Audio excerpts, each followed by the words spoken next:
I yelled at my wife that having a child with her was the biggest mistake of my life and that she had made me miserable. Now, I regret my words.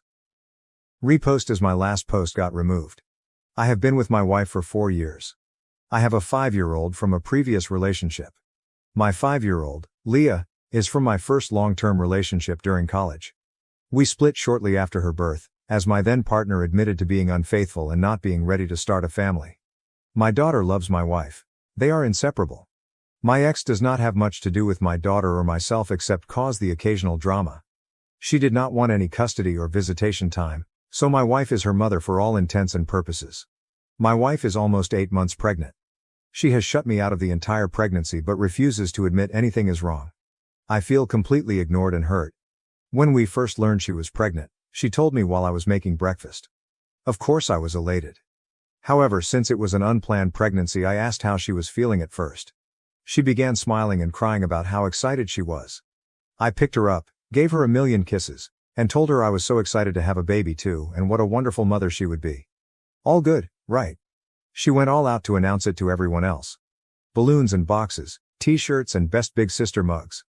I assumed the casual announcement with me was because she wanted my feelings on growing our family before celebrating. However, when her sister asked about how I liked my box, my wife quickly said, "He didn't get one, this isn't his first rodeo." It was like pulling teeth to get her to let me go to the ultrasound appointments. She didn't want me to miss work, didn't want to interrupt Leah's routine, excuse after excuse. When it came to listening to the heartbeat, my wife instantly started crying happy tears. The tech was telling her how strong the heartbeat was, how precious our little one was, etc.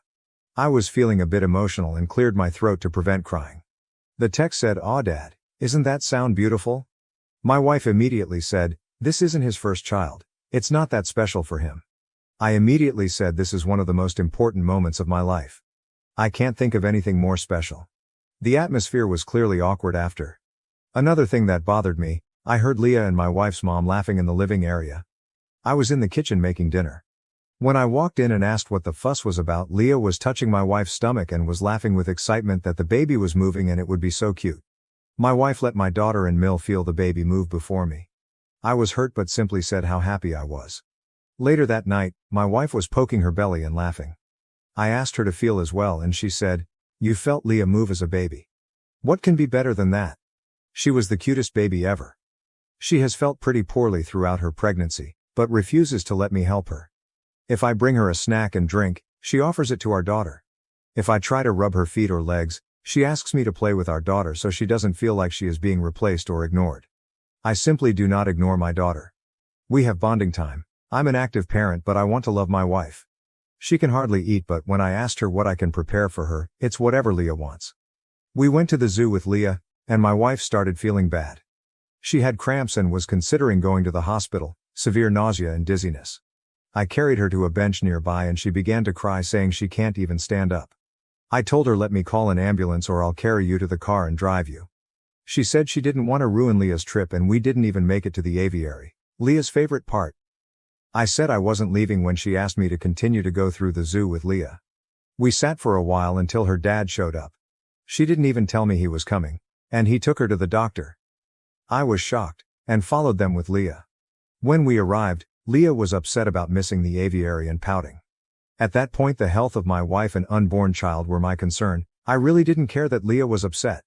My wife was irate that I made Leah miss out. Another example, we were watching Leah play in a local kids' sport.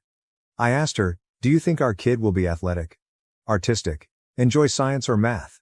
She said, "This is Leah's moment, we shouldn't make it about someone who isn't even here." Leah was on the field, we were sitting in the stands.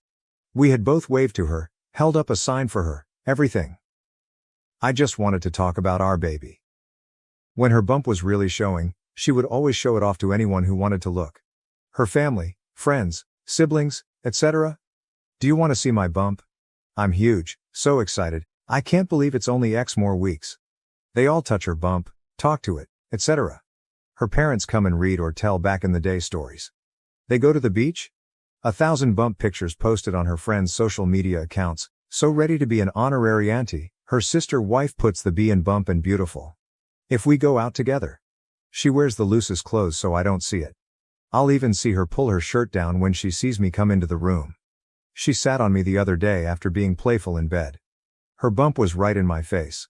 I ran my hands up it and said, "You are the most beautiful woman I've ever seen. You already are a great mom to Leah. I can't wait to see you as our family grows." This was one of the first times I was really able to feel her bump, so I rested my hand there and said, "I love you so much already. I'm so excited to meet you. I hope you have your mom's eyes." She moved off of me and said, "I know ex-partner had a bigger bump than me. I bet it was fun seeing Leah move all the time. You don't have to act like you care. I know you've done this before." I said, "I don't think about it that way. Leah is special, but this is a completely new and different special because it was with her and our baby was someone completely new and special." She began to leave the room and I could see her shoulders shake from crying. I am 100% positive she is not cheating, nor has she ever. I just can't wrap my head around why she doesn't want me to be happy about this. The rest of the time is completely normal as long as I don't mention the baby. She is affectionate, initiates intimacy, brags about what a good husband I am and how great I've made this pregnancy. We plan for our future, have date nights, everything else. Unfortunately, we had a fight where I snapped. I had a break between clients at work, so I went to a local baby store and got a lot of things she had planned for the baby and nursery on her Pinterest board. I came home and surprised her with flowers, a prenatal massage certificate, and her favorite food, as well as the baby items. She seemed very grateful, but when I came home, editor's note, OOP meant when he got home after going back to work again, the items were no longer there. She said she returned it to buy Leah stuff, as she was going to feel left out. I lost it. I cried for the first time in our marriage and yelled that having a child with her was the worst mistake I've ever made, that at least my deadbeat ex at least gave me the chance to know my unborn child. That I didn't care about the baby because she wouldn't even let me bond with it. I do care, have since she told me. That I hope she was as miserable as she made me and that she better be prepared for a custody dispute. She is a SAHM for Leah. She simply said, "I know you don't care about the baby, but I'll die before you take my baby from me." What? I have begged her to let me interact with her, our baby. I asked her if her therapist had any insight on why she was being like this. She said no, that she isn't doing anything. I told her what I said above and she said I had those experiences already so it shouldn't matter. I asked her if the baby was mine. I know it is, I was just being mean. She threw her phone at me and said, "Yes, go through it. I'll do a paternity test, whatever you need." I just called her parents and asked them to go to our house as we were having a disagreement and went to a hotel. I do not want to stress her or our unborn child, and I really want to repair this but I truly don't know how. I'm staying at an Airbnb for now until we can figure this out, but I truly don't know what to do. I miss her like crazy, and I can't even begin to understand why she wants to behave this way. I have apologized for what I said, but I can't take back what I said and I worry about when our baby will be born if she will even want to be a family with me, or let me have anything to do with our baby.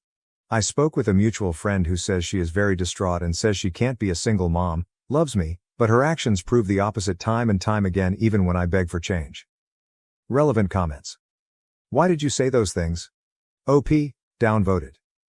I said those things because I wanted to hurt her like she has been hurting me. It's as simple as that. I regret it. I have apologized. She has told me time and time again you shouldn't care, and I told her whatever I thought I could to hurt her. It was childish and immature of me, and it was a knee-jerk reaction. I hadn't planned on saying any of that. Commenter. Yeah, I can understand why you're angry. Has she explained why she has been saying those things? Resentment is a weird thing. She may not have even realized she had that until she became pregnant, but I do think that if that was something she'd been feeling, that it's something she should have spoken to either you or your therapist about. OP. Nothing? I've begged her to talk to me about it. I've told her we can go to counseling together, and guess what her response was? She cried and asked if I was unhappy in our marriage. I said no, I want to be more involved with you in this pregnancy. You've left me in the dark. I asked if she was unhappy. Did she want a divorce, decide she doesn't want this baby? More tears, seemed genuinely hurt. I would even think that. Makes no sense in my mind, apparently I should just stand on the sidelines. Commenter, is it possible she's resentful of your 5-year-old? What's your relationship with Leah's mother like? OP, I truly don't think she is resentful. She adores my 5-year-old and I think she is probably the preferred parent. She takes her to the park, museums, mommy and me painting. Shows up to school events, muffins with mom etc. without fail, takes care of her when she's sick, plans our vacations out around my 5-year-old's interests. Her cousin had said something about not bringing her stepdaughter before, And my wife completely freaked and said that we don't use titles around here that make us feel like we aren't one family. She is my daughter and nothing less and will not be excluded, type thing. When she was first pregnant we took a short trip to see some of her family and she cried every day about missing Leah. She is in therapy and has been since we met for anxiety and depression, but it is clearly no help. I have brought up prenatal depression at her doctor's appointment but she really doesn't match as she is elated unless I specifically bring up the baby. Downvoted comment about seeing an attorney because he probably won't be allowed at the birth and they should just get divorced. It's definitely a fear in the back of my mind. I know Leah will be devastated. My wife already mentioned wanting her mom in the delivery room since I've already seen my kid being born, that it would only serve to embarrass her if I'm in the room this time. Commenter, you two need couples therapy immediately. You should have started it after her first or second comment. You've known for months things weren't right. Also, call her OB and explain what's going on. Ask them to make a record of her shift in behavior and stress that she's never done anything like this before getting pregnant. I stupidly attributed it to hormones and other issues that come with pregnancy. She was sick for most of her pregnancy and for a lot of it actually lost weight, was constantly hungry but couldn't eat and became very body conscious. She is doing much better now and is a healthy weight and I genuinely thought it would get better. It's much easier to see in hindsight that the first few comments were deeper than that. Commenter, why the fuck did you say all that shit? She was acting really off, for sure, but you really fucked up. That's some awful, very possibly unforgivable stuff you just said. And you seemed like such a decent guy. I am an idiot. I did fuck up, and I have apologized, not that it means much to her at this point. I said whatever I could say to hurt her. It was months of resentment building up. Months of begging for her to tell me what's going on, to let me in, to let me think of baby names with her. I was and I still am hurt. I hope it can be repaired, as I would like to be there for her and be a full-time father to my child. It breaks my heart to think of splitting custody time. Clarifies his relationship with Leah and the aviary event. I absolutely did not care that we did not see the aviary. We go to the zoo regularly and I had promised we would go back. When your pregnant wife is so ill she begins crying that her legs don't work and she can't walk and begins saying she thinks she might die due to such strong abdominal cramps, you're not concerned with missing the aviary. I did not tell my child I did not care. I told my wife in the hospital that her and our unborn child's health became before birds and that Leah can pout and be mad until we were certain she and our baby were okay. We do everything for Leah. Leah and I have bonding time both with and without my wife. Together we enjoy fishing, going to the arcade, and playing Barbies. My daughter is confident in our relationship. Just the other day my dad said he didn't want to play horses with her anymore and she of course said, "Fine, I know Dad will always play with me." I absolutely have not and never will neglect or abuse my child. This is such a far reach because I was concerned more about my wife than my daughter going to an aviary. To another commenter, she is 5, and is very smart. She knows that the hospital and ambulance are things people need when they are very sick. She completely understood my wife felt bad, even said I needed to get her tummy medicine so we could keep going. I didn't say, "We are leaving," cry about it. I did tell her we were following Mom and Grandpa to the DR because Mom was feeling very bad, and that we can come back another day, and said when Mom feels better we will get her an ice cream since she didn't get to see the birds. She pouted, all kids do. Did she see that I was more concerned with my wife? Yes. She even commented that Grandpa seemed upset. We live in a hot and humid climate and my wife went from red and using a fan to pale white and saying she was cold. It was scary for me. When you arrive at the hospital and want updates. Are you okay? Is the baby okay? And your wife is miffed that you didn't take your child to an aviary and that's all she wants to talk about is that she is pouting. It hurts. Commenter. And for someone who is a self-proclaimed good husband, why has he not addressed this with his wife before? If she is acting so out of character, and showing odd behaviors, why has he not talked to her about it? Every in-tune partner would be scrambling to get to the bottom of this after a few remarks. He just let that shit glide. You don't think I've talked to her about this? I am shut down every time. I exploded after begging her to talk to me for the 100th time. This was not out of nowhere. I have literally gotten on my knees in front of her and asked why she is doing this. If there is a reason, what does her therapist say? Do you want to go to therapy together? And she says she doesn't know what I'm talking about. It is the most frustrating, infuriating thing. It's so hard to watch something so special pass by you and pretend it's not happening. I regret what I said and don't expect sympathy. But my explosion was not from lack of trying. Update. It's been about a month since I posted. This is a bit long because so many kind Redditors reached out and gave me advice and shared their experiences and asked for an update. After I posted and stewed for a little while, and had a couple of drinks, I called my Fiel. He and my wife are very close, and I respect his opinion. He has been married for a very long time, and seems to have a happy marriage and has good relationships all around with his family. I didn't specify what issues we were having, but he was over at my house while I was staying in an Airbnb, so it was no secret we were having problems. He has more of a traditional marriage, and at some point asked what I had to lose by putting pressure on her to talk. I said I feared I would push her away more, and he pretty much told me that I was living in a separate house than my pregnant wife, freaking out about a potential divorce. What did I have to lose? He advised me to be a man, and come back to my house and lay it on the line. I told him I'd be coming over the next day. They asked if they could take Leah to buy some sparklers for the upcoming holiday and spend the night at their house. I agreed, and when I went to my house the next day I came in with flowers and stuff to make dinner. My wife asked what I was doing there, to which I replied I live there and would like to sit down and talk. I gave a long apology for my actions and words. When I finished, I said it was her turn to tell me what was going on. She tried to claim nothing, that everything was okay. After a while, I said my heart is broken, that we have been through some tough things together, fought for each other, and now you sit here and lie to my face. We both sat there and she cried for about 30 minutes until eventually she said she felt like our relationship would end if she was honest. I said I would hear her out, no matter what. She admitted it was hard that this would be her first kid and not mine. She didn't think it would bother her, and it didn't until she was pregnant, and that she laid in bed at night thinking if my ex would have wanted to raise Leah we would still be a family together and she wouldn't matter.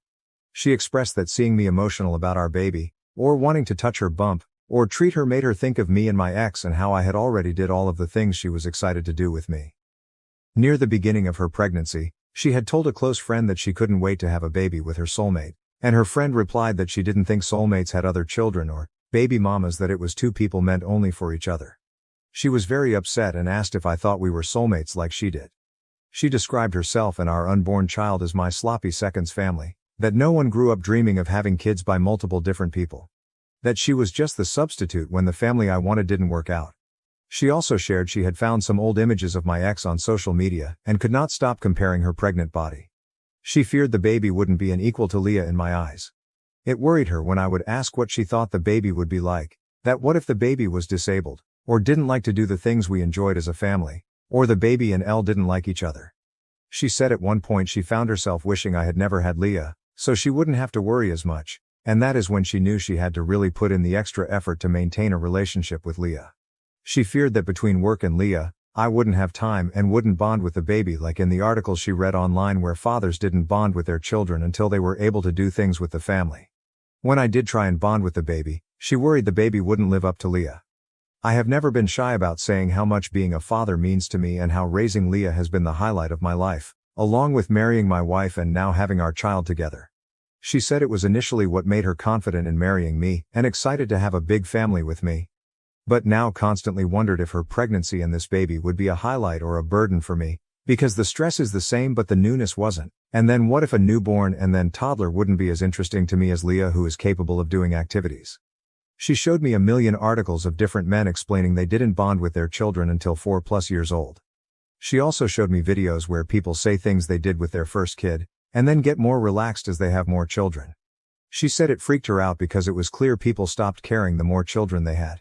She said that there were times she felt she was ruining our family and coming between me and Leah.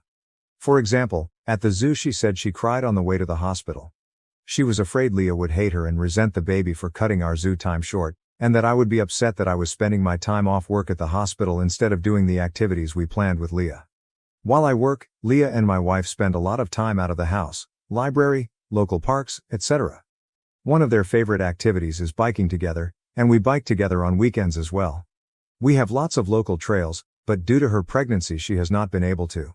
We've been doing more indoor activities. My wife said that when I'm at work, Leah kept saying she hated her because she didn't get to go on her new bike as often anymore.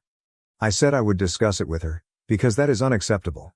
My wife asked me not to since there would be so many changes soon for Leah, and it hurt her because she missed biking together as well. A couple of months ago, my wife asked me and Leah if we wanted to read stories together. Leah chose the first story I read and my wife chose the second, her favorite childhood story, for me to read to the baby, and Leah since it helps promote brain activity and help with bonding. After that, I read another book of Leah's choosing. While I was at work the next day, Leah ripped the pages out of the book my wife chose. She said she was going to tell me, but her friend, the same friend who says we aren't soulmates, said I would think she was making it up and that it seemed to her she was trying to become between me and Leah. I asked her why she didn't tell me any of this, and she explained that she didn't feel comfortable telling me because her thoughts didn't even make sense to her. She wanted me to spend time with Leah so she didn't feel left out or jealous, and when I did she felt upset I wasn't spending more time with her. She loves Leah but wishes we had our first kid together. She wants me around but also feels upset and guilty when I give her/our unborn baby attention. She said she feared that I would think she was trying to come between me and Leah, when she wasn't. By the time I realized something was truly wrong and started to ask what was wrong, if she needed therapy, etc., she said she realized she was acting poorly, but didn't want to admit to herself that she missed out on a lot with me and doubled down as it was hard to face that she made her fears reality by pushing me away and not letting me care. And that she couldn't start over, that her first pregnancy was a somewhat bad experience because of her own actions. At this point, I realized how terrible I'd been. I apologized for making her feel like she couldn't come to me about anything. She said when she researched her feelings she found a bunch of forums where people were calling the poster evil for their feelings about their stepchild, and feared I would feel the same. She said if I had told her I felt about Leah the way she felt about Leah, that it would make her angry and upset, so she couldn't see how I wouldn't be. We both cried for a long time. I tried to reassure her. I told her how much I loved her. How excited I was, that she was the family of my choosing and my soulmate, that the universe knew that Leah and I needed her, which is why circumstances allowed us to be a family. She apologized for the way she treated me, and said she wanted to make it right. She said she had wanted to apologize when I was beginning to have my meltdown, but was surprised when I yelled, and realized she might have messed up beyond repair to get that reaction from me. We continued to cry for a long time, and she asked if I wanted to feel the baby. Of course I said yes, and we cried even more. It turned out to be a great evening. I made us dinner and we laughed about how I was so stressed I went to Reddit for advice. She wanted to read the post and cried again when she did. I reassured her we could move past this and she said she felt less horrible as she read some of the comments from women in her shoes. It was a bit awkward the first week, after so many months of tension. I knew things were turning around when she woke me up by whispering baby wants blueberry pancakes that Saturday. I don't think I've ever prepared pancakes so fast, I couldn't keep the smile off my face. We ended up going to a pool party a few days later, and she let me choose her swimsuit, a big deal for someone who only wore baggy clothes around me. We took family pictures, and the universe is clearly on my side because on the way home she asked me to feel her belly and our baby was hiccuping, something I had never felt before and it was the first we could share together. She has even let me help her when she is sick without making an excuse about Leah. I've learned that when she comes and puts her back to me and lifts her arm, that is my cue to lift her belly up. I now spend a lot of time rubbing and talking to her belly, and rubbing her feet, legs, back, shoulders, hips, haha, she is sore everywhere at this point. The first 500 times it made me cry. It has been such a relief to be involved. I never thought being tasked with acquiring the most random food items at 2 a.m. would be a great time for me, but it is. It still sucks that I missed out on a lot. I think it sucks for her too. She gets emotional and says a weight has been lifted off of her and things are so much easier. And she is upset that she didn't talk to me sooner. I have been working to fix some of my wife's guilt. I realized there were a lot of simple fixes. For example, I was able to go to my local bike shop and get a pull behind the trailer. Now, I pull her in that and she can use a small fan and ice packs, and Leah can ride her bike. I have taken off work so I can spend more time with them both. We are all in therapy and thankfully Leah's therapist is continuing to say she is securely attached to both of us, enjoys the time we spend together, is coping very well. Some of her behavior was due to another situation, which we have resolved, and she is excited to be a big sister. My wife was terrified that maybe she could sense her attitude shift, but her therapist says that she only has one complaint about my wife, that she forgot her candy one time and then it took 32 whole minutes for the store to deliver it. My wife is in therapy working to overcome the negative feelings she has. That is pretty much where we are now. We are getting very close to baby time and working hard to finish preparing. My wife still needs reassurance. There are a lot of times she brings up my ex and I've found bringing up our first helps. For example, she will ask about certain things and how it was for me. I'll say I don't want to talk about that, and steer the conversation to us. Do you remember our first house? First vacation? First kiss? Date? Remember that time blah blah? It made me fall more in love with you. Do you remember when you and Leah made me blah? That is still one of my prized possessions. It upsets me that my wife suffered for so long. I believe saying it out loud took a lot of power away from her feelings. I think most people know how badly it feels when you have thoughts that don't feel like your own when you're going through a mentally taxing time. I really should have stood up for our relationship and her mental health way sooner. I accepted her brushing me off for far too long when I should have realized she needed help. I appreciate everyone who reached out or offered advice. I posted this in detail with my wife's permission. She hopes that it helps someone out there struggling with the same feelings she felt. TLDR. My wife was facing insecurity and some mental health issues and did not feel she could reach out to me as they involved my bio daughter. Thankfully, Elle received great advice from my FIL and you all, and we spoke about it and worked it out. After some awkward times, things are somewhat back to normal and I'm able to be involved in my wife's pregnancy. Everyone, including Leah, is doing well and excited for the baby to arrive. Relevant comment. Commenter. I wonder, how is your wife moving forward regarding her friend? It seems she didn't even consider having these insecurities before she had a snake in her ear. OP, we have disinvited this friend from our home. It's hard to cut her out as she is part of my wife's larger friend group. My wife was unsure as this friend has gone through some hard things lately. However, recently my wife hosted a girls' night and her friends were arriving as I was leaving. I told her she looked beautiful and wished them a good time. When I arrived back, my wife told me this friend said in front of the whole group that I may be saying kind things to her now, but after some changes after birth I won't describe here, I will be after her. My wife said that was an unkind and untrue thing to say, and she said it was a joke. I made it very clear to my wife that I did not want her around, as we are in an emotionally vulnerable time and this person clearly does not wish us well, and she agreed. Our autistic son committed suicide, and the other children blamed us. We don't know what to do. This is an Am I the Asshole post as well as an asking for advice. Sorry for the long text, but please read the whole thing as there are many important details in it that I couldn't fit into the TLDR. My husband, 59, and I, 50, have had 3 children, James, 27, Kate, 23, and Stephen, 20. When he was 6, Stephen got diagnosed with autism and we did everything to accommodate him and get help. He kept saying that he doesn't want any help and wants to be treated like a normal person. We always tried to reassure him that he needs it to achieve the same results as other kids and he should accept himself and be proud and not listen to society or other people. By the way, everyone was always super accepting and did their best to accommodate, but Stephen wouldn't listen and said that he's as competent as other people and was it before he got diagnosed and we started treating him like a subhuman too. Whenever someone would try to help him he immediately started to explain that he doesn't want or need any help and came up with excuses. As he grew older, Stephen distanced himself from other people because he didn't want anyone to know him as an autistic person. He even asked us to let him change schools and not tell anyone at the new school about his condition, which we of course didn't allow.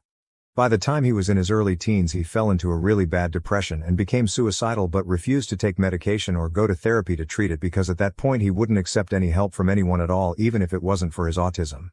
Stephen claimed that the cause of his depression was the special treatment everyone gave him and he just wanted to live as a normal person. He tried to make a compromise that if we let him go to a different school where no one knows about his autism and stop treating him differently he will get treatment for his depression. By then James, Kate and a few of Stephen's teachers were encouraging us to let him do it but we still said no. When Stephen was 15 he attempted to kill himself by hanging. At 18 he finished school, got accepted into his dream university, moved out and cut off contact with my husband and me. He still kept talking to his siblings. He left us an angry goodbye letter in which he claimed that we ruined 12 years of his life, that we are the reason why he's still depressed and suicidal and that he hates us with a passion. He said that now he finally won't be known as a crazy, stupid and awkward person who needs help for everything, and can lead a normal life. We tried to call him and sent him letters and emails but he didn't answer. Recently we visited him at his university but he wouldn't talk to us and eventually threatened to get a restraining order after which we immediately left. We haven't heard much about him since then but from what his siblings told us he was doing better now although he still suffered from depression. Anyway, today he committed suicide. From what we know he overdosed on medication. Kate, who told us the sad news, says that we shouldn't have given Stephen any special treatment or at least stopped when he told us to and that by treating him differently we basically drove him into suicide. She said that we've failed as parents and she will consider cutting contact with us too because she doesn't want people like us as parents. James agreed with her and said that we should at least acknowledge our mistake. Kate packed her stuff and left shortly after. She originally planned to stay for New Year's too, saying that if we want to keep a relationship with her we should admit what we did wrong and learn from it. We however think that it's the fault of society with its standards and expectations, and Steven's own fault because he wouldn't accept any help. We're absolutely devastated. Is Steven's suicide really our fault, and what can we do to save what's left of our family? TLDR, our son was diagnosed with autism as a child. We got all the help we could but he didn't want it. In his teens he became depressed and suicidal. He cut contact with us when he moved out. Today we found out he killed himself and our children say that it's our fault. Our daughter threatens to cut contact as well. Are we really to blame for his death, and what should we do? Tomorrow would have been the 21st birthday of our son who took his life almost a year ago. Posted November 28, 2022. Tomorrow would have been the 21st birthday of our son who took his life almost a year ago. My husband and I, 60M and 51F, have had 3 children. Stephen, 20M, Kate, 24F, and James, 27M. At the age of 6, Stephen got diagnosed with autism and we did everything we could to get help and accommodations. Everyone was super accepting and did their best to accommodate, and we always told him to be proud and not care about social norms, but Stephen still refused to accept any help and demanded that we stop treating him like a subhuman. No matter how many times we told our son that he needs help to get on the same level as other children, he wouldn't accept it. As he was approaching his teens, he gradually isolated himself from the world. He had no friends, no hobbies, and avoided spending time with us, although he didn't mind spending it with his siblings. He avoided other kids at school, and as soon as he got home, he would lock himself up in his room, and only went out when absolutely necessary. When he was 10, he also began to refuse to celebrate his birthday because it reminded him that yet another year has gone by and everything is still just as bad. He ended up getting depression and suicidal thoughts and blamed it on the special treatment we gave him. We tried to get Stephen therapy and antidepressants but he refused because at that point he wasn't accepting any help at all. Even for things that had nothing to do with his autism. When he was 15, he tried to kill himself by hanging, but luckily, he survived. Stephen tried to make a deal that if we let him go to a different school where no one knew that he is autistic he would accept treatment for his depression, and even a few of his teachers as well as his siblings told us to let him do that. But we didn't allow that because we didn't think that he would get through school without help. Right after graduating school, he was 18 at the time, our son got accepted into his dream university, the University of Oxford, and moved out. We didn't even know that he had applied to university and only found out from the goodbye letter he left. It was a very angry and hateful letter. He said that we ruined 12 years of his life and went on a rant about how much he hates us. He cut off all contact to us, but kept talking to James and Kate, and blocked us everywhere. We tried to contact Stephen from other numbers, emails, and sent him letters but he never answered. According to our other children, he was studying chemistry and biology. He always expressed an interest in those and science in general growing up, and in his last years with us also said that he wanted to get a PhD and become either a pharmacologist or an organic chemist, although we thought that would be too hard for him. And had even made some friends. My husband and I visited him at university at the beginning of last November, but he wouldn't talk to us and even said that he will get a restraining order against us if we don't leave him alone.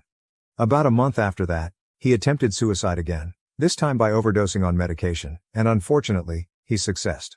Kate blamed us for his death, saying that he repeatedly told us how much he didn't want to be treated differently but we never listened. She has since also cut off contact because she couldn't and didn't want to forgive us for killing her brother. Our other son has also been visiting and talking to us much less since then. In just a couple of months, we have lost pretty much all of our children. We tried to distract ourselves, but with Stephen's birthday coming up, we can only think of him and our other children, even if they have abandoned us and he didn't like to celebrate his birthday. How do we get our daughter to talk to us again?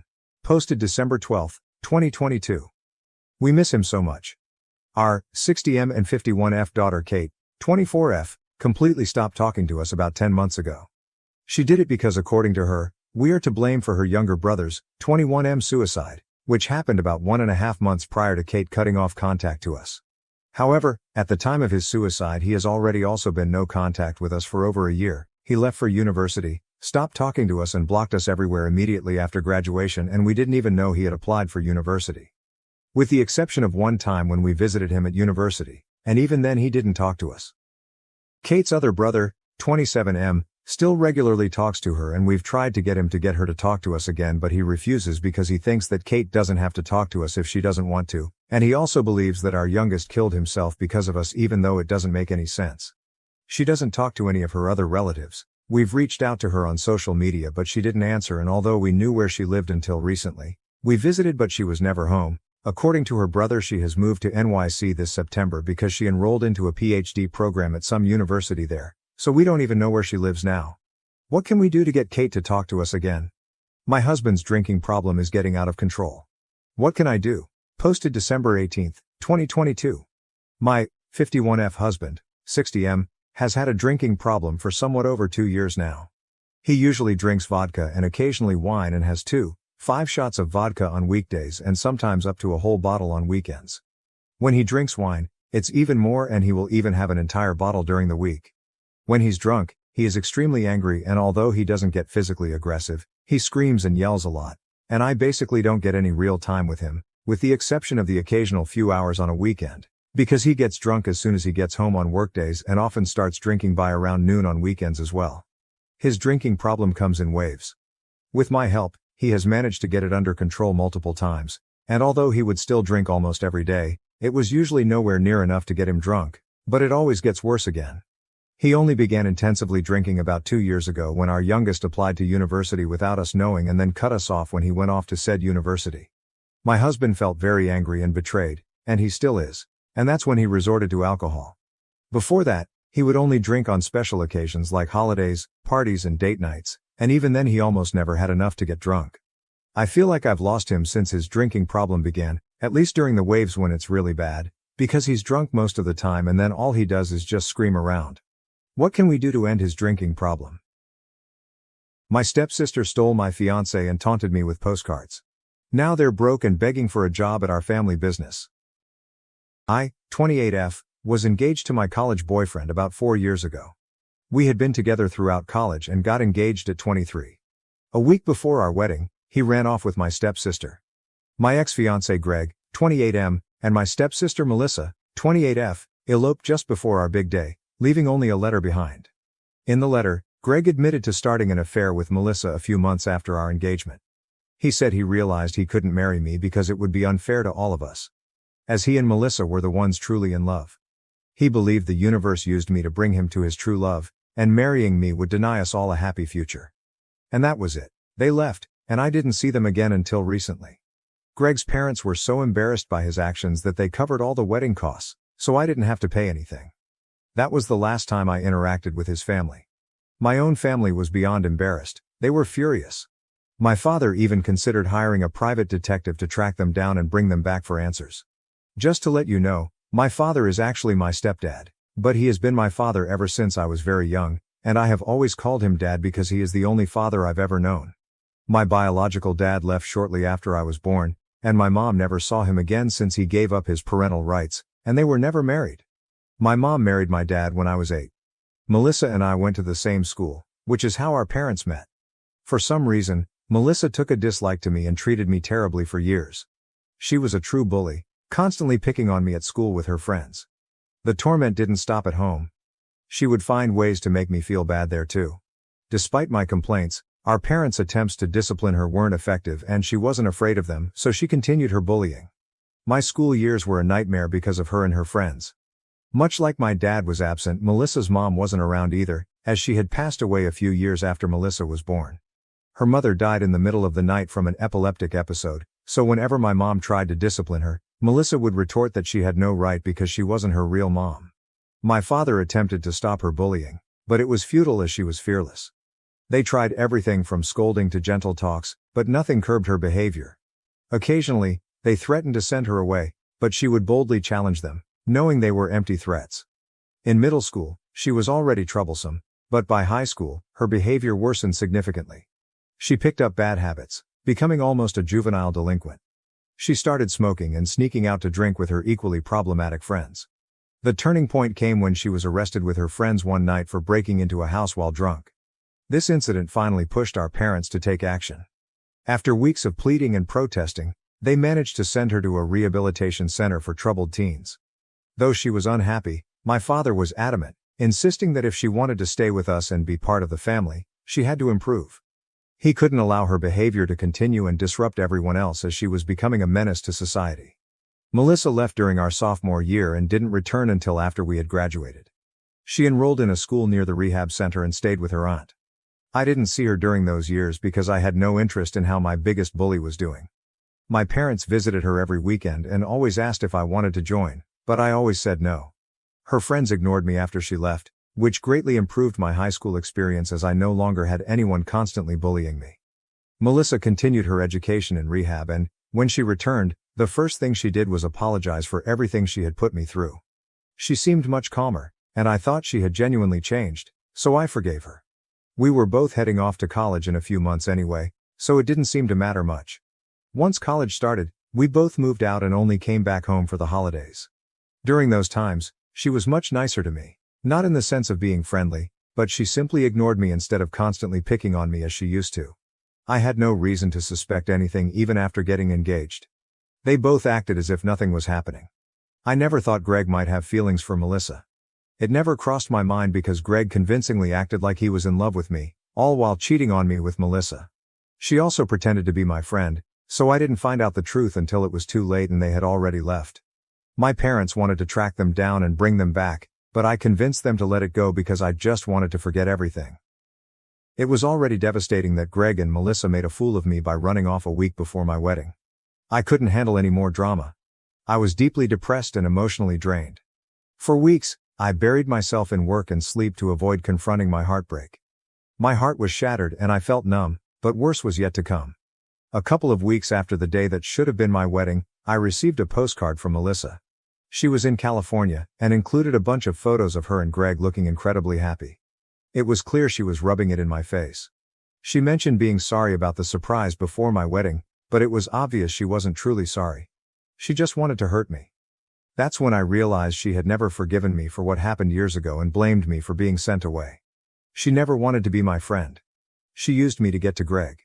I had trusted her and ended up being a stepping stone in her malicious plan. I have to admit, for days after receiving that postcard, I couldn't sleep because I was losing my mind over it. It was a traumatic experience, and I needed months of therapy to heal and address my trust issues.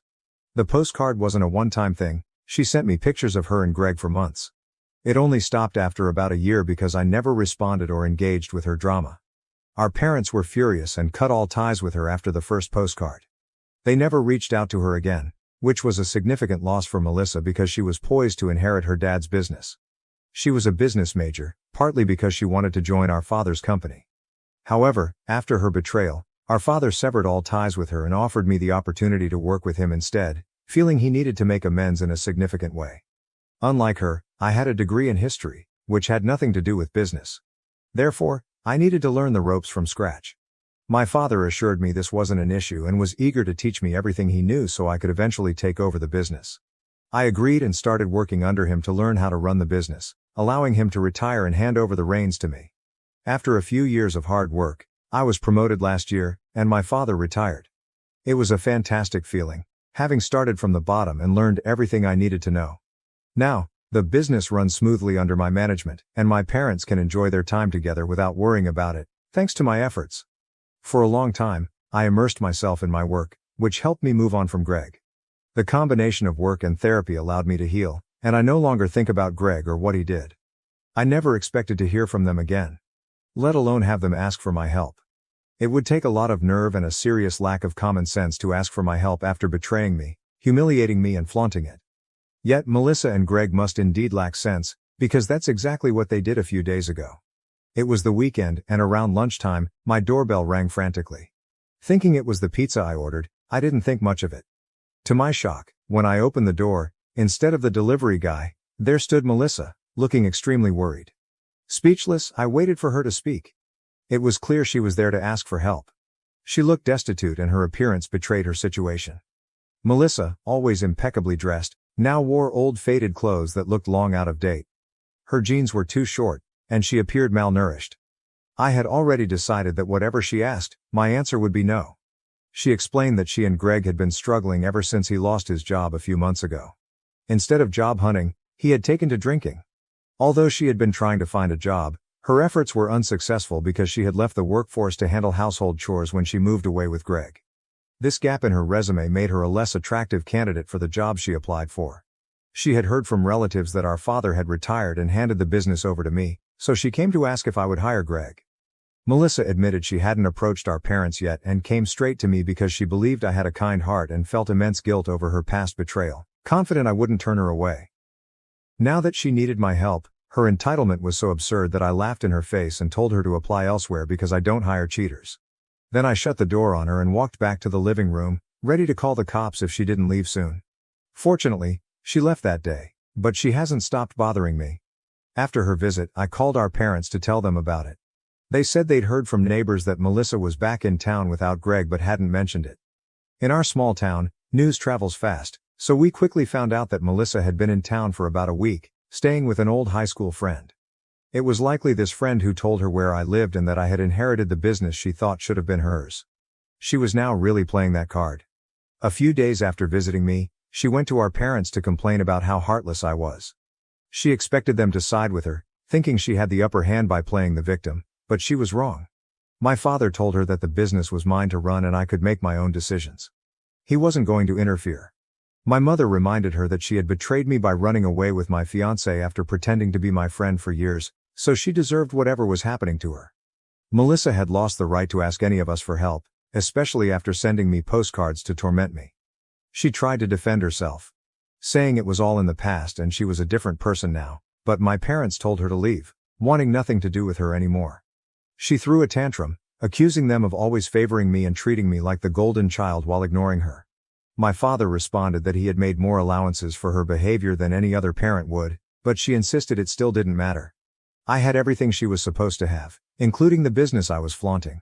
She claimed it wasn't her fault that Greg fell for her and chose her over me, yet she felt she was being punished for it.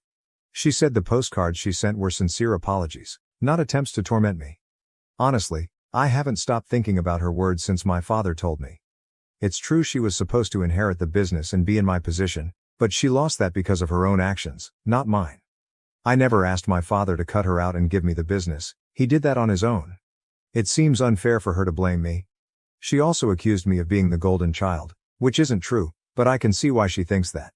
She believes she was sent away because I complained about her bullying. It's a big deal for a parent to decide to send their child away, and I know it was hard on my father. But again, that's not my fault. If he hadn't intervened, Melissa might have ended up in even more trouble because of the path she was on. I also doubt her claim about the postcards being genuine apologies. She was probably just trying to cover up her intentions. I feel sorry for her because her husband turned out to be completely useless, and now she has to bail him out. She even came to me for help, which must have been incredibly hard for her. I regret how I treated her before. I have everything now, and she has nothing, so I can't help but pity her. That's just who I am. Besides, it's been a long time, and I'm tired of holding on to this grudge. But I also don't want to help her. I can offer my sympathy, but I don't want to hire them or give them money. I think it's enough that I even feel bad for her after everything she put me through, which most people wouldn't do. The only reason I feel bad for her now is that this business was supposed to be hers. Now that I'm in a position of power, I'm finally getting back at her. And it feels wrong. Maybe it's because of what she said about me being the golden child, or maybe it's just imposter syndrome, but I feel weird about this. So am I the AH for refusing to hire my ex-fiancé, who eloped with my stepsister, now that they're struggling with money and need help? Update. I was at a loss and the comments here only made things more confusing. Some of you thought I was right to turn them away, while others claimed I was always the favored child, causing Melissa to act out. This wasn't as helpful as I hoped. I decided to talk to my parents, as I've always sought their advice when facing problems. They assured me I had no reason to feel sorry for Melissa. They said everyone had gone above and beyond to help her become a better person, but if she wasn't willing to change, there was little we could do. My father mentioned he had intended to let her take over the business if she had behaved and been a good daughter, but she failed and embarrassed the family. Given that, she couldn't expect to take over or even be part of the family anymore. Talking to my parents made me feel much better. So, I'll try not to feel guilty about things I haven't done anymore. Update. About a week had passed since Melissa had shown up at my door and visited my parents. We hadn't heard from her, and I almost thought she had gone back to Greg until today when she appeared at my workplace and caused a scene. It was terrible because she just walked in, knowing the place well from childhood, and easily bypassed security. She stood in front of my office, shouting that I had stolen the business from her by pretending to be a perfect daughter to our parents and constantly sucking up to them to gain their approval. She accused me of falsely claiming she had bullied me throughout our childhood and convincing our father to send her to rehab just to solidify my position as the favored child. She declared that the business was supposed to be hers, but I was refusing to let her be a part of it because I was jealous Greg had chosen her over me, unlike our parents who had always favored me. She said I had lost my mind from being overlooked and had turned our parents against her. When I heard the commotion, I called security and went to see what was happening. I tried to tell her to shut up, but she continued for a few more minutes until security finally threw her out of the building. I called my dad before contacting the police to get his opinion, and he was furious. He told me to go ahead and call the cops. Luckily, when the police arrived, she was still lurking nearby, likely waiting for me to leave so she could confront me again or maybe even physically attack me. The police took her away and charged her with trespassing and disturbing the peace. They are minor charges, and she might get off with a fine or community service at worst, but it will go on her record, which is never good. I informed my dad about the charges and arrest, expecting him to be upset, but he just seemed exasperated and said he was tired of dealing with her craziness. I feel bad for him because it must be hard having a daughter like Melissa and being blamed for everything that goes wrong in her life, even though it's usually her own fault. Honestly, we have all been really patient. Update. So I think Melissa has gone back to California because we haven't heard from her in a few days, which is unusual since we expected her to lash out after her arrest. My dad asked around and found out that some people saw her heading towards the airport recently, so it seems she's left. Honestly, it's a huge relief that she's gone because I was really worried she might do something drastic to get our attention, which is never good. I have no idea what she plans to do about the situation with Greg now, as it seems unlikely she'll get help from anyone after this. I just hope she finds something to do and gets out of this mess, not out of kindness or compassion, but because if she doesn't, she'll just come back here with Greg and bother us again, and I don't want that.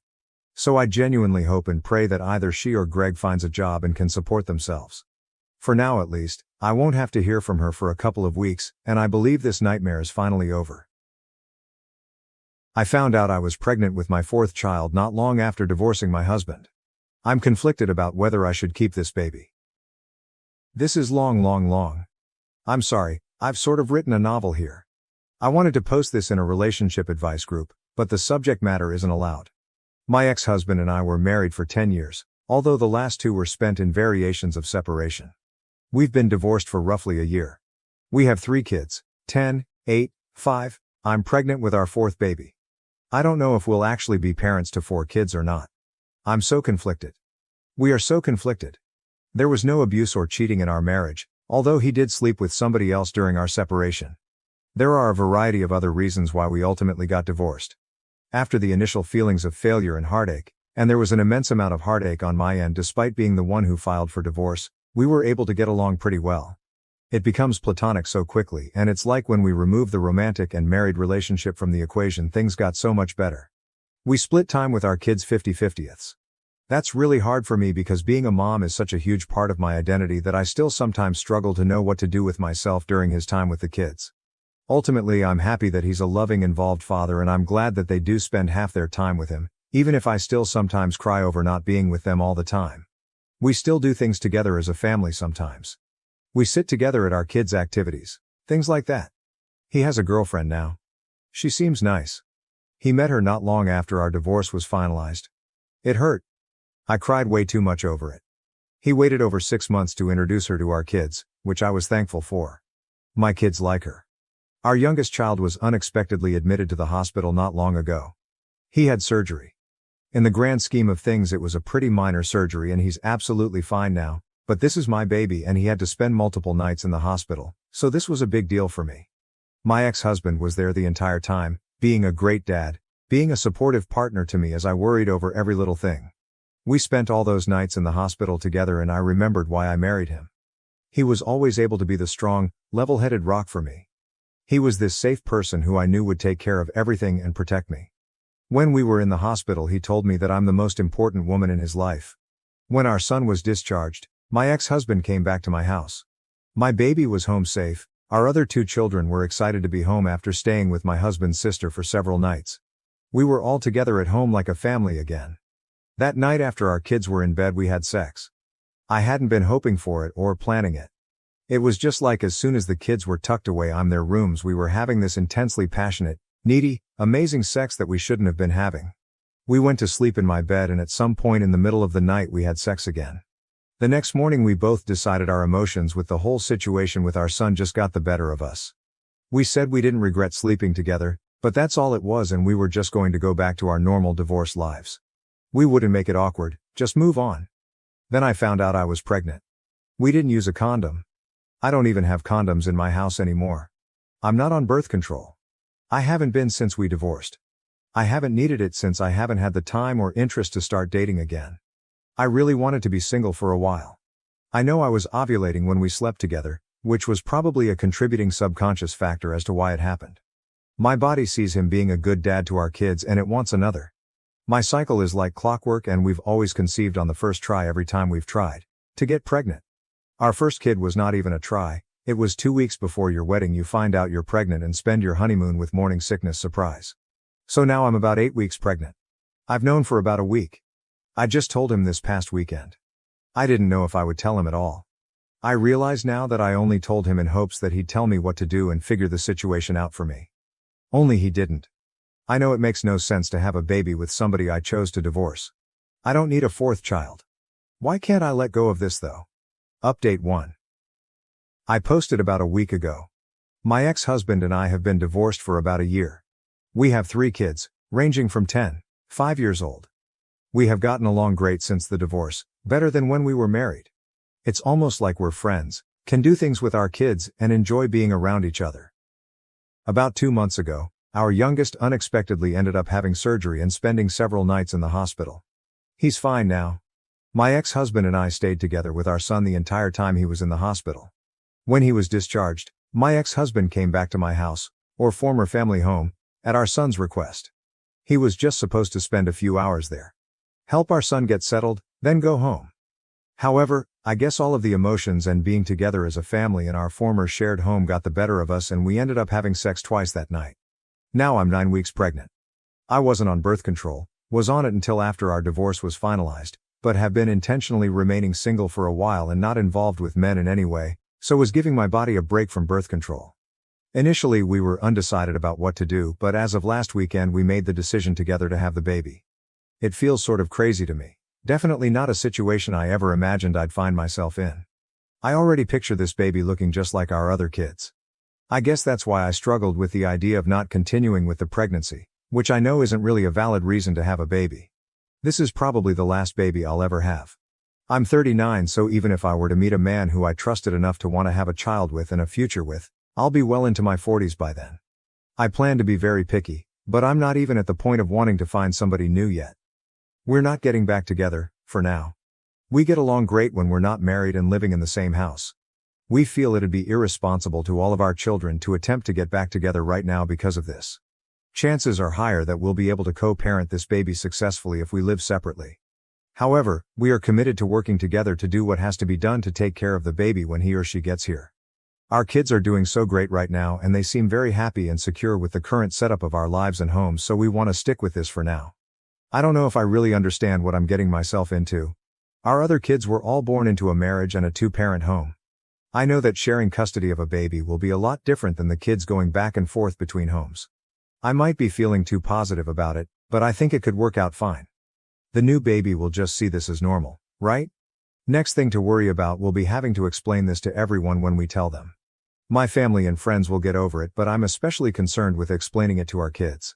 I'm worried our oldest won't take the news well. She also knows what sex is and how babies are made. And for everyone concerned about his girlfriend, she's not his girlfriend anymore. Top-rated comment: these two are 100% getting back together within a year and then breaking up again in another. Update 2. Several people have asked me for an update on my situation. My ex-husband and I are having a baby. My other posts are on my profile. A recap is that we were married for 10 years, divorced for almost 1.5 years now, and have 3 kids together. We slept together twice during a stressful family time and I ended up pregnant. We've since admitted we are both still in love with each other, but have not actually declared that we're back together, mainly for the same of our kids. I last posted toward the end of January. I'm 28 weeks pregnant. We're having a little girl. As far as the pregnancy goes, it's been like a textbook pregnancy and so I feel pretty good, just more tired than I ever remember being during pregnancy before. My husband and I continue to live separately and share custody of our kids. We each have them 50% of the time. They're all aware that we're having a baby and none of them seem to be deeply confused or emotionally damaged by their divorced parents having a baby together. We explained it in an age-appropriate way. Our oldest child was more grossed out that her parents had sex than anything else, since she now understands what sex is and how babies are made. We've been involved with her quite a bit and she's excited now. I even took her to one of my appointments. She's excited to have a baby sister and she understands that mom and dad love her and her siblings, that we love this new baby, and that we love each other as people and as parenting partners without actually being together as a married couple in one house. Meanwhile, my husband and I have started to attend couples counseling. We tried marriage counseling when we were separated before we divorced, but I think we were both already pretty mentally done, so counseling didn't do much for us then. I think we're getting way more out of it now because we're actually invested in it and putting in a lot of effort. Sometimes I feel great after a session, and at other times I feel not so great and am reminded of reasons why we divorced.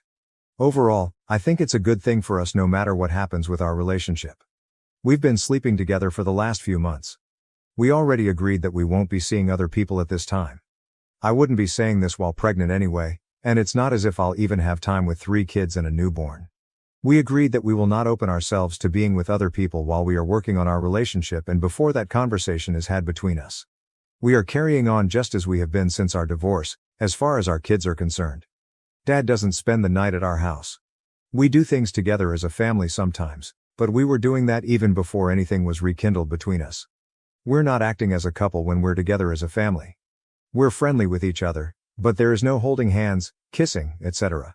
Our main concern is our kids. We refuse to say we're back together. If we officially get back together, we really want to feel certain that it'd be for the long term, that we're ready to commit to that. We don't want to give our kids whiplash or do anything to make them insecure about our family. We would like to get to that point, but we aren't there yet. I think if my husband had his way, we'd be there. He's ready to say he's there now. He'd love to move back home.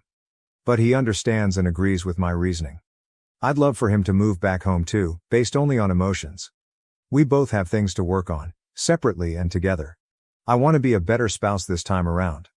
I thought I was being a really great wife and I was on the surface. I also know that right now I feel so in love and am hopped on hormones and pregnancy happiness. I always feel super happy, super positive, and super horny during pregnancy, and I know I have to be careful with trusting anything I feel during this time because it's like I'm on a 24/7 natural high. I think the biggest issue right now is that he's far more, let's throw caution to the wind, even though he agrees with all of my reasoning, and I want to be way more careful. Final update. I've made a few posts about my husband getting pregnant after we divorced. We were married for 10 years and had 3 kids before getting divorced. We got along so much better after we divorced and we have been really good co-parents during this time, but we were functioning strictly as friendly co-parents. We slept together around 1 year after our divorce was finalized and conceived a 4th baby, which we ultimately decided to keep. Our 4th child, a sweet baby girl, was born at the end of May. She's so perfect and we both feel we made the right choice to bring her into the world. It was the smoothest, easiest birth I've had and I take that as a sign. I feel like I fell in love with him all over again during labor and delivery, and that's when I knew I was ready to make our relationship official and public to everyone, including our children. Contrary to all the assumptions, our kids really don't seem to be negatively affected or confused about the baby, and I don't think the newest baby is getting any less love or attention than our 3 kids born within our marriage have. This is normal to them now. They understand we're still a family and no matter what we'll always be a family whether mom and dad live together. We are still living separately and technically still maintaining the custody schedule we had in place for our oldest 3 kids.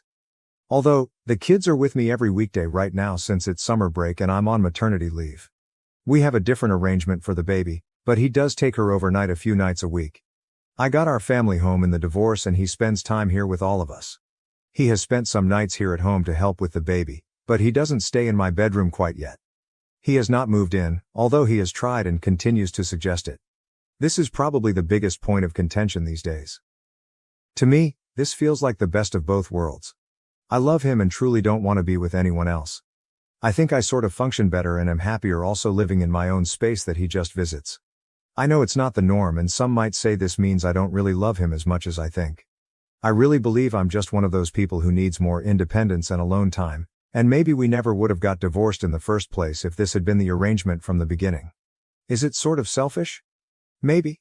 I don't know anyone else with this arrangement, but I know some people out there do this. For all intents and purposes, we are together in a relationship again. We've made it official and exclusive, as juvenile as that sounds. We had already made it official between ourselves, but we hadn't really announced it to family and friends or our kids. We are still in love with each other or back in love with each other, and we are not seeing anyone else. Our kids have adjusted well. They've been seeing a therapist since we filed for divorce, so that has really helped us navigate some of this. Prior to the baby's birth, we did not tell them that we were essentially in a relationship. Only so long you can keep that a secret from your kids. Even though they're young, they're perceptive. So we've recently explained to them that mommy and daddy love each other, but we get along better living in separate homes, and for now we think this is the best thing for our family. The only problem is that now they keep asking about when we will all live together again. I'm sure it's a little confusing to them, but I'm not sure how we could be handling it any better. We attempted marriage counseling when we separated, before divorce. It was not successful. I don't think either of us was 100% committed to it at the time. He really did not take it seriously back then, but I was more stubborn and resistant than I originally realized. We're in couples therapy now, and it's like night and day compared to last time. I'm scared to live together again, so we aren't going to do that anytime soon. It's not that I don't trust him. I don't trust us as a couple. I refuse to put my kids through all of that again. So, getting remarried and moving in together isn't something in the plans right now. Maybe one day. I hope we can get to that point. I just don't want my kids to have to go through a divorce and splitting households yet again. I feel like they'd lose all trust in us then. OP on their living situation. I think it might be best for us to find a way to each have our own place next to each other or on the same property, instead of one actual house that we share. Other than not living together, we are together. It's no different than any other couple that's dating but doesn't live together. Well, it's a little different since we share kids and we were once married, and I still usually refer to him as my husband, but not too different. We aren't keeping our relationship a secret anymore, so we aren't pretending to not be together. Everyone knows now. We spend a lot of time together. But yeah, he may eventually want more than I do, as in a relationship where we live together 24/7.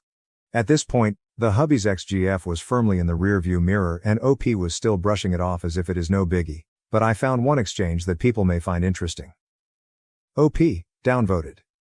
Yes, he had a girlfriend at the time. It's in my post history and I'm not trying to hide it, but we have moved well beyond that now. Response. People are downvoting her comment because it is pretty black and white when it comes to cheating. Cheating hurts others, and a lot of people value living in a world and having actions that don't result in hurting others. He was in a relationship and committed to his girlfriend when he decided that he had the right to sleep with his ex and not immediately tell her that he did it. She deserved better than to get trauma from someone who claimed to be committed to her, but was willing to step out on her. Cheating on someone does result in emotional trauma, which will affect how they will view love and relationships going forward. Personally, if he wasn't ready to be in a relationship with her, then he should have left her alone. I am tired of men in particular getting into relationships with women when they know they are not clearly over their ex-partner. It is a sign of selfishness and pure disregard of another human being's health.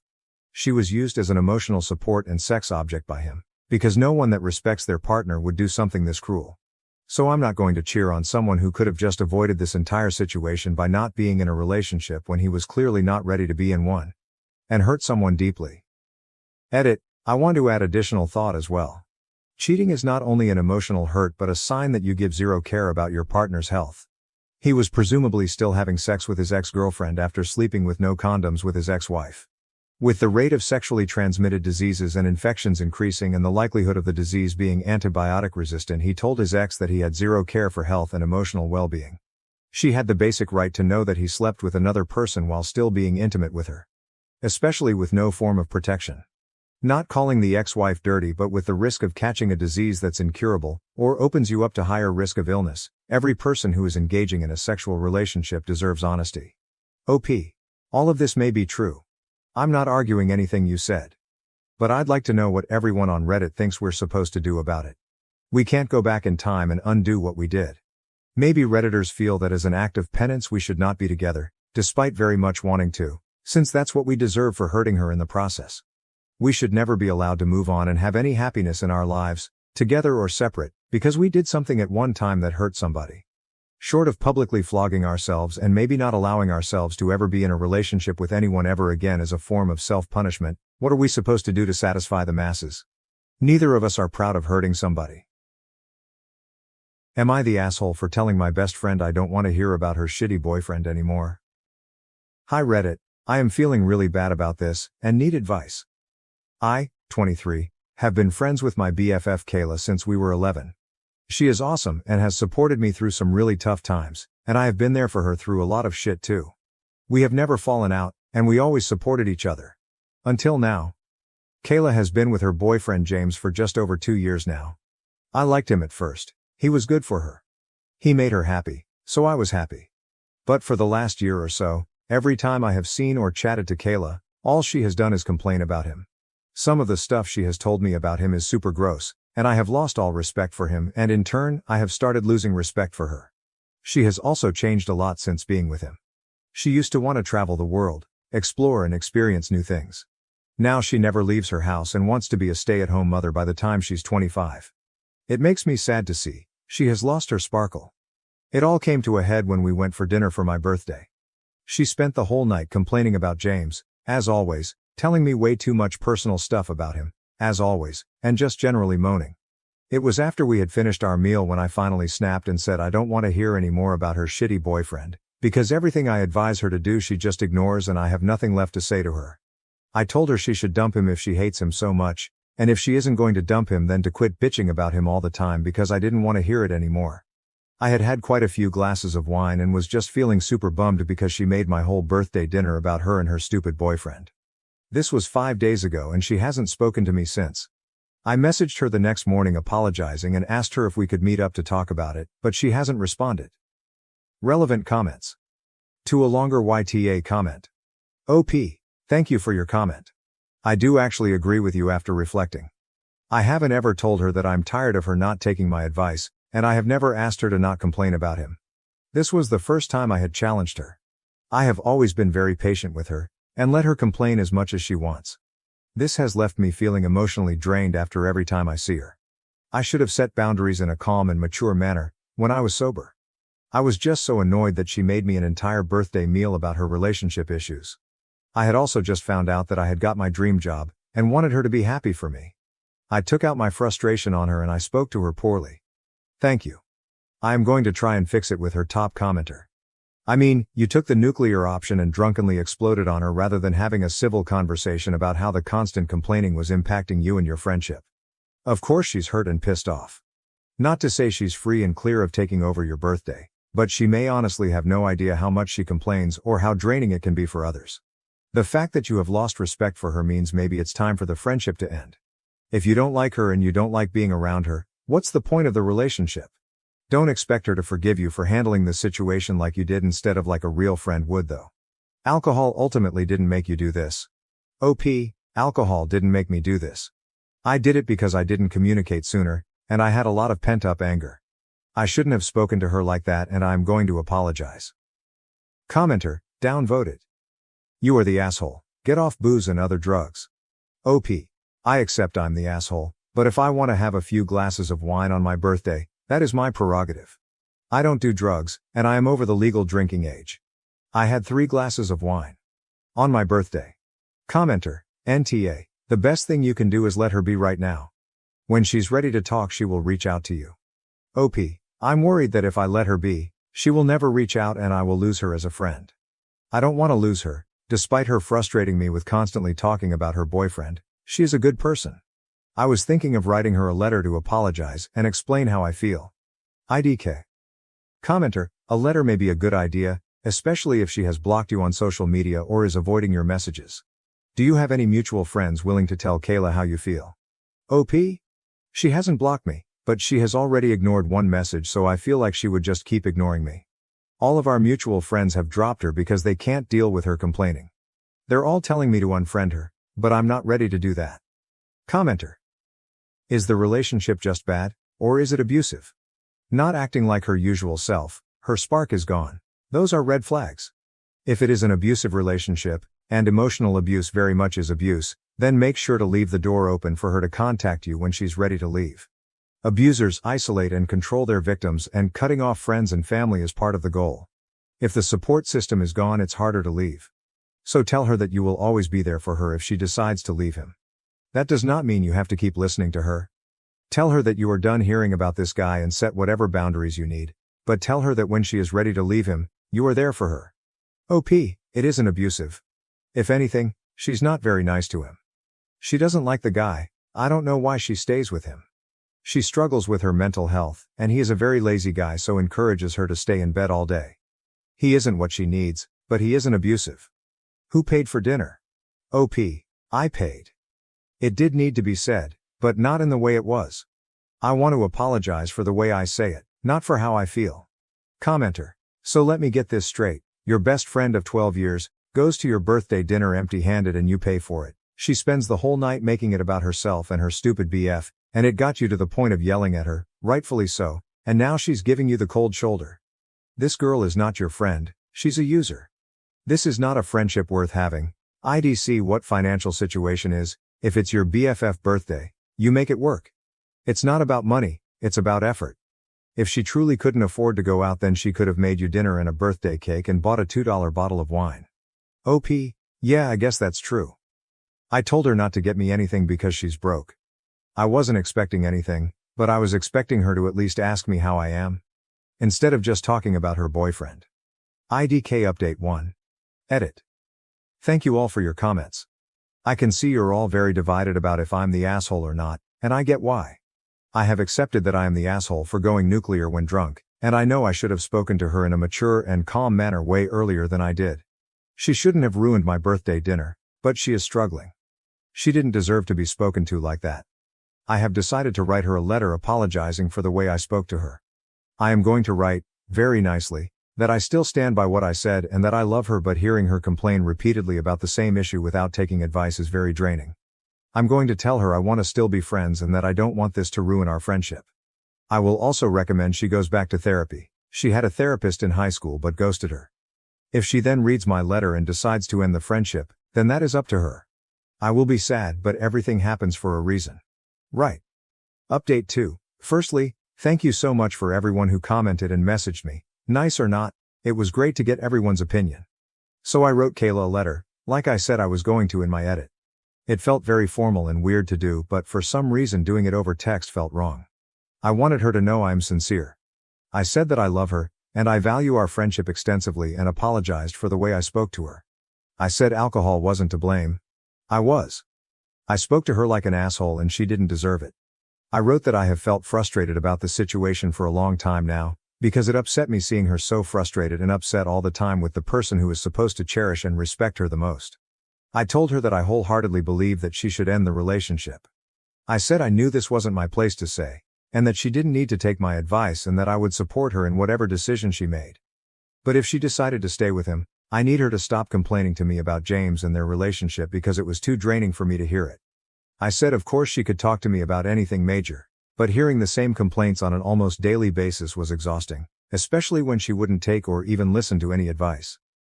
I made sure to tell her I loved her and I apologized again. I actually apologized 4 times in the letter.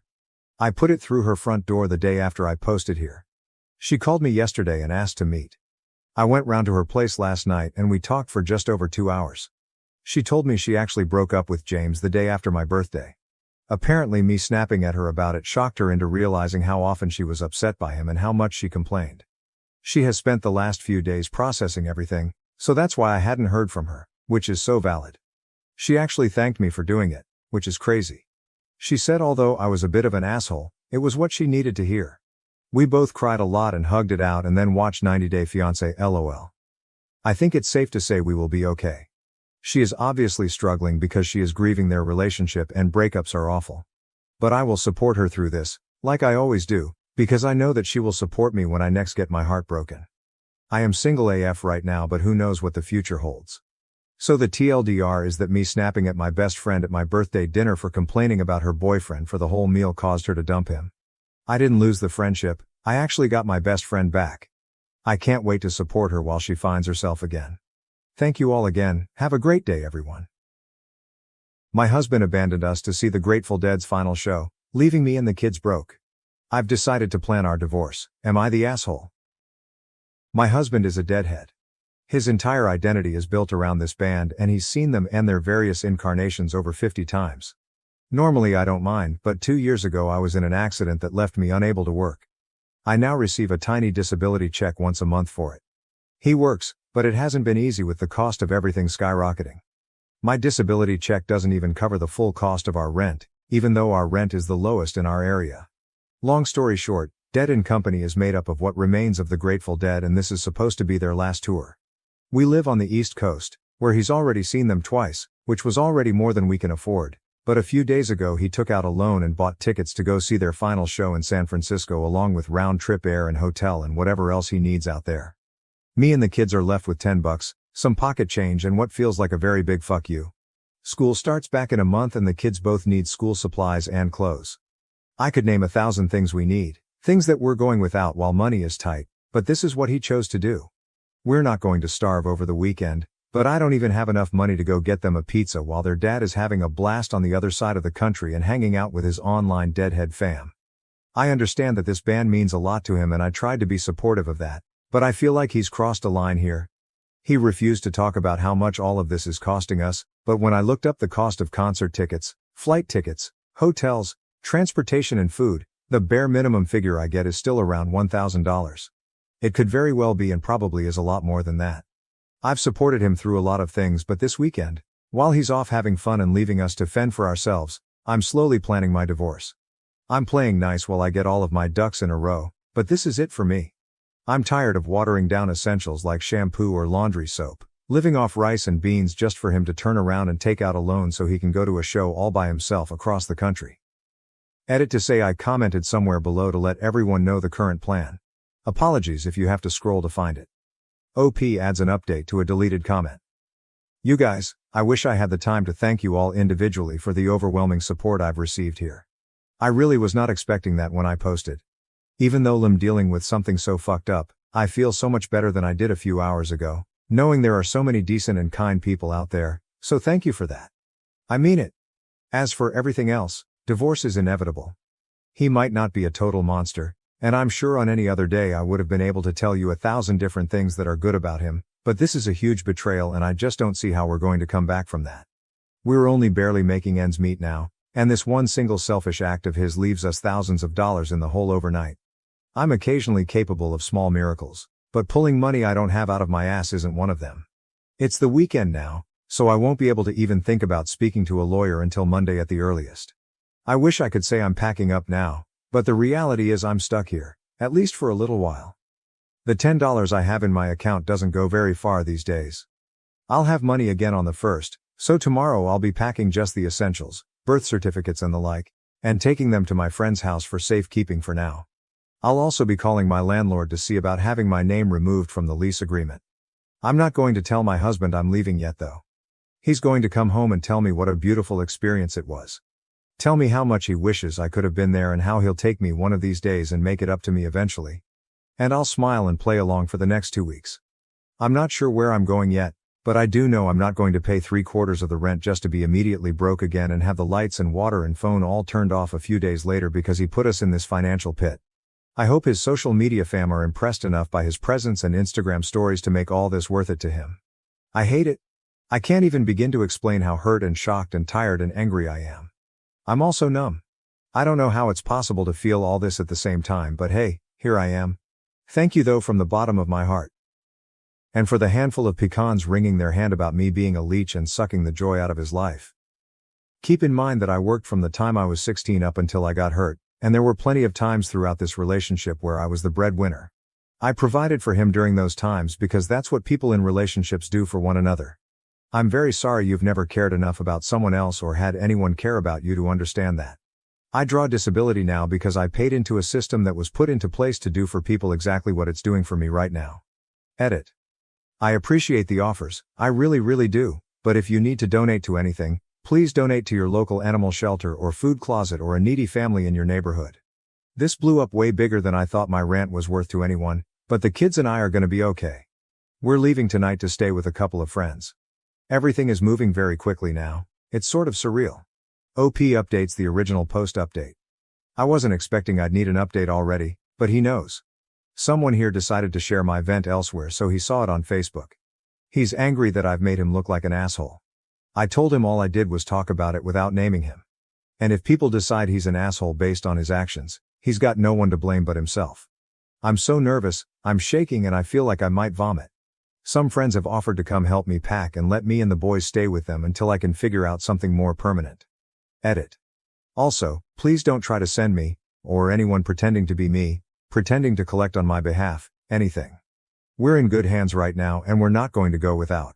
I figured, since this whole thing blew up today, I might as well tell all of my friends what's going on and they've really pulled up for us, so we're definitely going to be okay. Relevant comments. Comment 1, divorce him. He has made it clear he doesn't care about you or your kids. Anyone that's selfish needs to be held accountable and the only way to do that is by leaving him. OP, I'm finally realizing this. He's always been a bit selfish, but usually it's smaller things like buying one of his fam birthday rounds with our last $5. We were already struggling because his last 2 East Coast shows really set us back hard. He missed work for both those shows, but we could have skimmed because he used his PTO for those shows. But not only did he take out a loan for San Fran, he has no PTO left and he's missing 3 days of work, which means his next paycheck is going to be super slim and we'll have a new loan payment to make. I'm expecting this to set us back at least 2 or 3 months, but probably more. The kids go back to school in a month. The youngest had a massive growth spurt and literally none of his clothes fit. He's got a single pair of jeans, 2 pairs of shorts, and I think 5 t-shirts that he can still wear. I have no idea how I'm going to do this, but I'm tired of making all these sacrifices just so he can go do whatever he feels like. Comment 2. That is shockingly bad. He doesn't care if you and his own children are low on food and necessities. If he's gotten this low, who knows what he will do in the future, and you said he's always been selfish. This goes beyond selfishness and I agree with all the other comments about divorce. There's no going back from this. At least that's my opinion. I wouldn't be able to ever see him the same again and I'd be absolutely heartbroken. I'm sorry he did this. Don't let anyone downplay his actions. OP, I keep going back and forth between heartache and rage. We've been together for almost 20 years and I cannot believe he would stoop so low to just leave us like that. Life feels so unreal right now.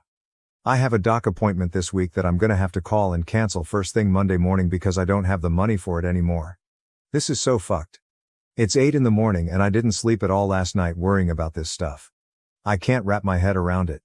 Update. I was injured in a work-related accident that has severely affected my mobility, and this process has been ridiculously slow, in part because my lawyer told me we needed to know how well I might expect to recover and a slew of other things, and those things require time and doctors.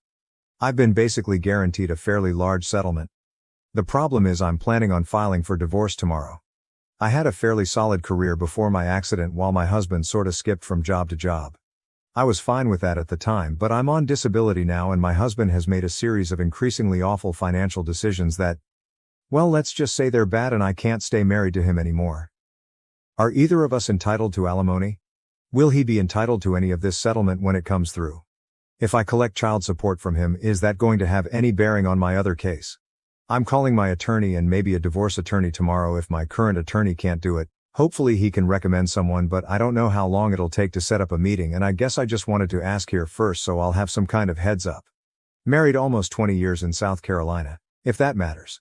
My accident was about 2 years ago. He's never acted as my caretaker or anything because I stayed at my mother's home with our children where she did most of the caretaking when I actually required it. Relevant comments. Comment 1. He shouldn't be, but this is something you should talk to your divorce lawyer about. They'll have far more information and the steps you will need to take to protect yourself and your kids. This is a little above Reddit's pay grade. OP. I'm planning on doing that ASAP. I'm just very nervous and freaking out a little because of course everything blew up over the weekend when all of the offices are closed. 9 a.m. can't get here fast enough. Thank you though. Comment 2. Congrats on moving on. It's never easy. I think that the settlement payment should be separate property if received after the legal separation. Filing date. When you file, you list community assets, debts and separate property/debts which include things you had before the marriage and had after the separation. I would think that since you don't have a judgment or payment yet, you should be entitled to that as separate property. OP, thank you. It's been nerve-wracking and kind of scary. When you file, you list community assets, debts and separate property/debts which include things you had before the marriage and had after the separation. This part scares me. A few days ago I found out he'd taken out a loan for personal reasons. I have no idea where or how much it was for, all I know is I didn't get a dime of it.